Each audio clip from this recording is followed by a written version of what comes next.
waxaa la yiraahdaa gabadhu baa la yiri laba dhuxulood oo dab ah bay gacanta ku haysaa laba dhuxulood oo dab ah gacanta ma ku hayn kartaa dhuxul dab ah hayntii wax ka hadlo dhuxul dab marka hore ma ku qaban lahayd ma tiraa haye gabadhu laba dhuxulood oo dab ah bay gacanta ku haysaa waan gartay mid waxaa la yiraahdaa waa shahwadaada midna waxaa la yiraahdaa waa caruurta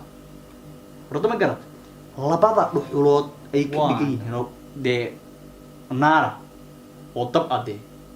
way ku hayso warada ma garatay iyadoo shaqada inta la haysa oo dhibka ku jira hadaa tiraahdo waad mahadsantahay dad ku tiraahdo iyana way ku oranaysaa de laakiin waxaad ogaataa war inta yar aad banaan ka soo shaqaysay ama aad gabadha u keentay mar kasta waxa ka muhiimsan oo ka dhib badan oo ka fara badan waliga cunto ma karis baloo jikada gaba cuntada kari Allah yaabi doone guriga hadda iyadoo maanta oo dhan hadda waxbay masaxas guriga qolka iminka hadda iraahdo xoogaa aad masaxdo feeraha caaw ka seexan mees iyadoo habeen iyo maalintii way wataa warada ma garat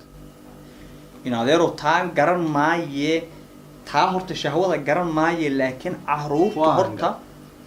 caruurtu dhimbil daba inay tahay waxaan ku garanayaa maandowda caruurta iga tagtay moogta ay tiriyaa maanta meel baan aadaya hawli baan soo qabanayaa roorkoodii bay booqanayso waxay tiri reerkaan booqanayaa maanta bay tiri la joog caruurta hay'ad